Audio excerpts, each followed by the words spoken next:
Basic గా ఏంటంటే game changer మీద పుష్ప ఇంపాక్ట్ పడుతుందని, ఒక గేమ్ చేంజర్ మీద కాదు ఫర్దర్ గా వచ్చిన సినిమాల మీద పడతాయని లాస్ట్ వీడియో కూడా నేను ఎప్పుడో చెప్పాను. ఎవరు అడిగితే ఇదే విషయం చెప్పాను. అప్పటికి ఇంకా ఈ సినీ ఇండస్ట్రీ పెద్దలు సీఎం అని కలవడం కానీ ఇవేమీ అప్పటికి ఇంకా లేవు.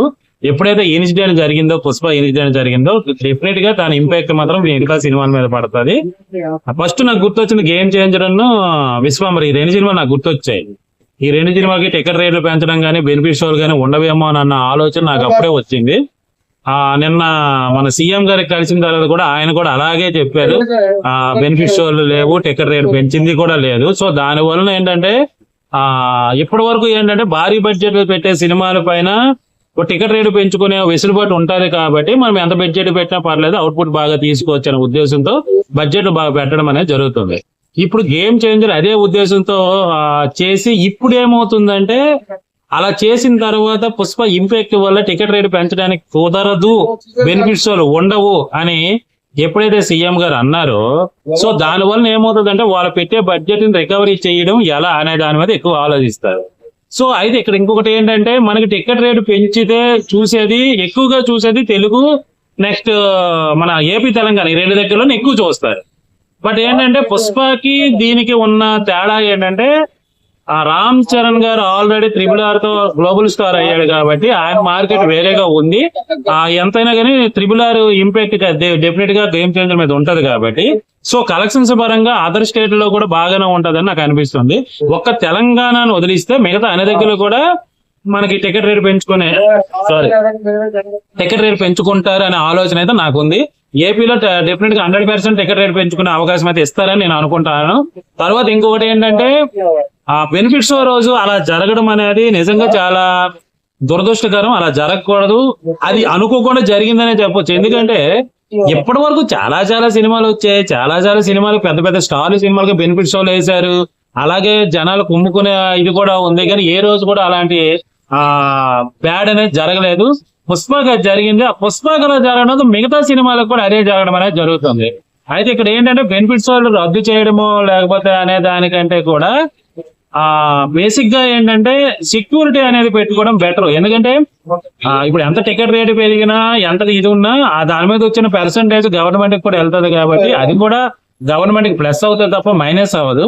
సో మనకి జనాలు ఎక్కువగా వస్తున్నారు కదా అని చెప్పి తిరునాళ్ళు ఆపేలేం కదా, అలాగే ఇవి కూడా ఆపకుండా దీనికి ఇంకొకటి ఏదైనా ఆలోచిస్తే బెటర్. తర్వాత ఇంకొకటి ఏంటంటే, చాలా మందికి నేను ఇదివరకు ఇంకొక వీడియో చేశాను. కొన్ని వీడియోస్ మీకు ఏమైనా కంప్లైంట్స్ మీద బూతులు పెడితే చక్కని చూస్తారు, ఎవరైనా తిడితే చూస్తారే తప్ప ఒక మంచి కంటెంట్ చెప్తున్నప్పుడు అలాంటి వీడియో చూడరు. ఎంతసేపు తమ్ముళ్ళలో నా కొడక అదిరో, నా కొడక ఇదో, లేకపోతే ఇంకోటి ఏదో అంటే చూస్తారు. కానీ నేను చెప్పేది ఏంటంటే చాలా ఇంపార్టెంట్ ఉంటుంది. తమ్ముళ్ళని మీ వలన తమ్ముళ్ళన్స్ బ్యాడ్ గా పెట్టవలసి వస్తుంది. ఎందుకంటే తమ్ముళ్ళని బ్యాడ్ గా ఉంటే వీడియోని ఓపెన్ చేస్తారు, వీడియో చూస్తారో, వీడియో చూసారో కంటెంట్ అర్థం అవుతుంది. సో దానికోసమైనా సరే తమ్ముళ్ళన్స్ అలా బ్యాడ్ గా పెట్టాల్సి వస్తుంది.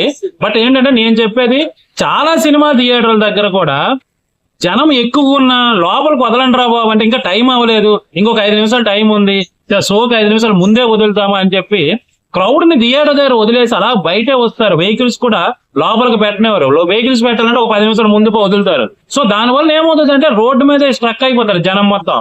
సో దానివల్ల ఏంటంటే ట్రాఫిక్ జామ్ అవడం, క్రౌడ్ ఎక్కువగా ఉండడం వలన చిన్నోళ్ళకి పెద్దోళ్ళకి ఆడవాళ్ళకి అందరికి కూడా ఇబ్బంది జరుగుతుంది.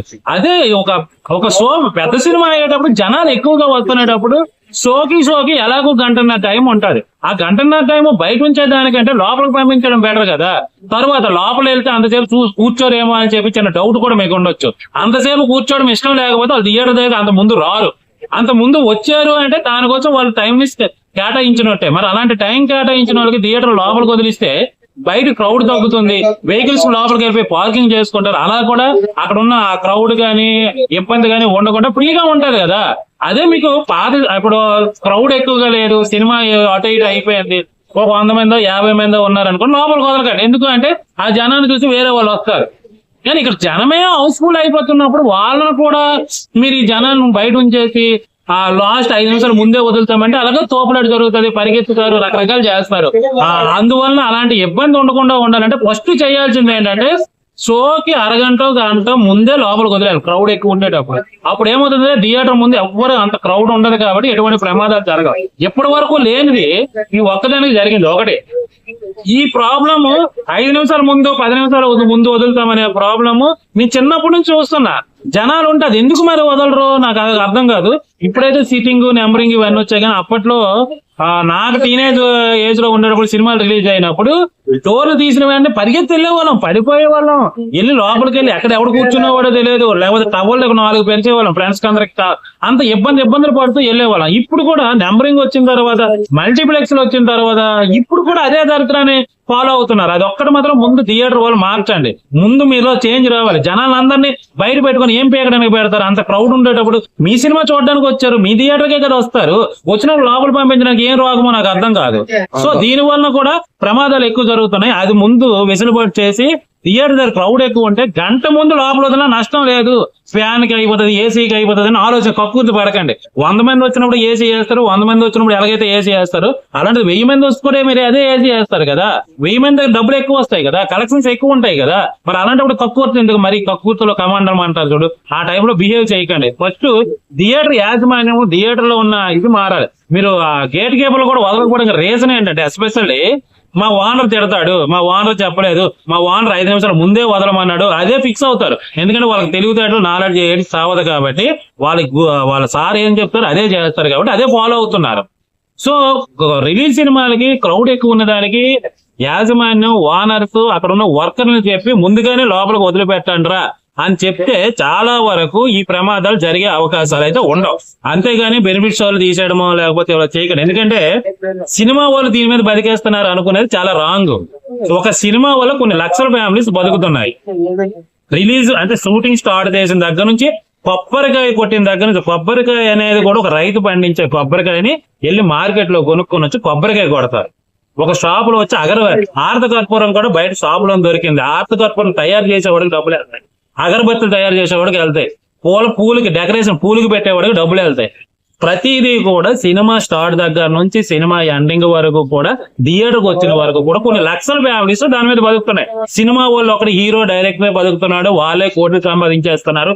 అది వద్దు, అది వదిలేసేయండి. ఎందుకంటే ఒక సినిమా మీద ఒక సినిమా స్టార్ట్ అయితే కొన్ని లక్షల ఫ్యామిలీలు వాళ్ళకి పెట్టే భోజనాలు కూడా, భోజనం కావాలంటే కిరాణా స్టోర్కి వెళ్ళి తేవాలి, వంట మనుషులు తేవాలి, గ్యాస్ తేవాలి, గిన్నెలు కావాలి, ఆ సరుకులు కావాలంటే రైతు పండించిన సరుకులు కొనుక్కొని రావాలి. ఇవన్నీ కూడా ఒక సర్క్యులేషన్, కొన్ని లక్షల ఫ్యామిలీస్ బతుకుతున్నాయి. ఈ లిస్ట్ అంతా చెప్తే చాలా ఎక్కువ ఉంటాయి. మేకప్ మ్యాన్ రావాలంటే మేకప్ కిట్ తేవాలి, మేకప్ కిట్ కావాలంటే మేకప్ సామాన్లు కావాలి, మేకప్ సామాన్లు ఎక్కడ షాప్ నుంచి తీసుకురావాలి, ఆ షాప్ వాడికి ఇంకోటి తెచ్చి తేవాలి, అది తయారు చేసేవాడికి అక్కడ నుంచి స్టార్ట్ అవుతుంది అనమాట ప్రతిదీ కూడా. సో మేకప్ దగ్గర నుంచి, కాస్ట్యూమ్స్ దగ్గర నుంచి, ఫుడ్ దగ్గర నుంచి, వెహికల్ దగ్గర నుంచి, లైట్ల దగ్గర నుంచి ప్రతిదీ కూడా ఒక సినిమా తీసేటప్పుడు ఎంత ఇన్వెస్ట్మెంట్ చేయాలి.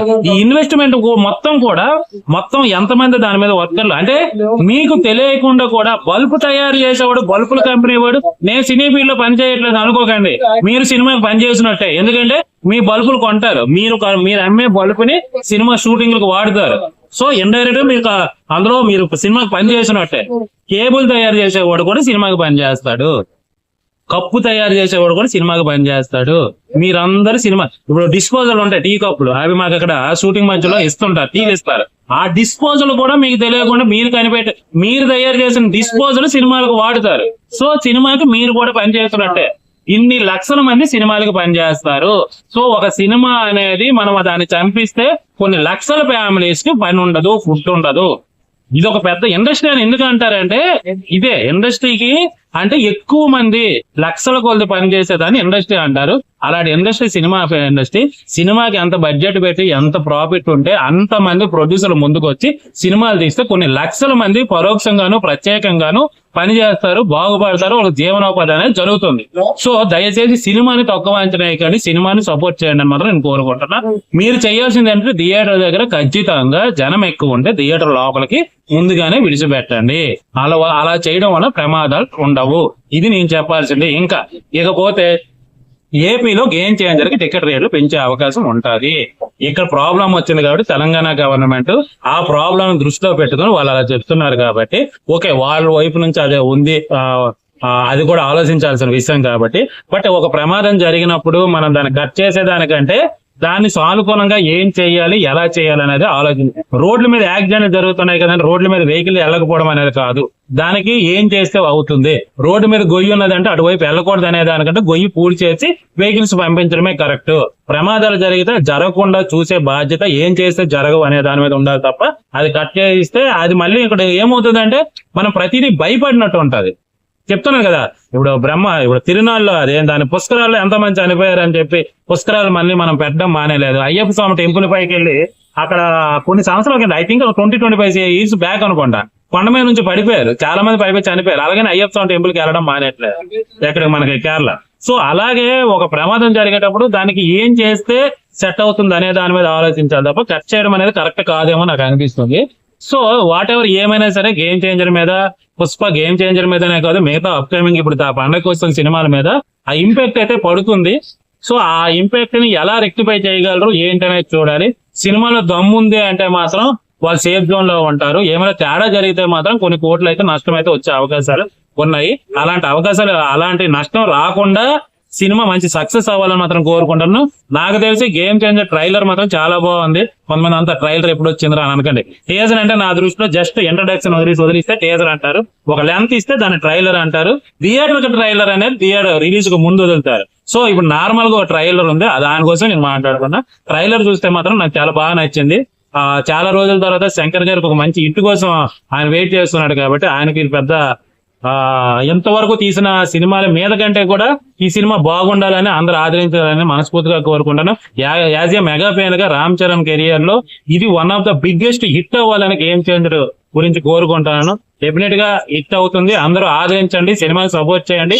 ఇలాంటి మంచి మంచి సినిమాలు, ఇది సోషల్ మెసేజ్ కాబట్టి, మనకి సొసైటీకి ఉపయోగపడే సినిమా కాబట్టి, సో ఈ సినిమాని ప్రతి ఒక్కరు ఆదరించే విధంగా ఈ సినిమా ఉండాలని, ప్రతి ఒక్కరు ఆదరించాలని మనస్ఫూర్తిగా కోరుకుంటున్నాను.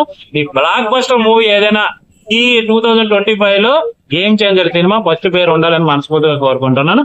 ఈ వీడియో నచ్చినట్లయితే లైక్ చేయండి, షేర్ చేయండి, ఈ ఛానల్ సబ్స్క్రైబ్ చేయడం మాత్రం మర్చిపోండి.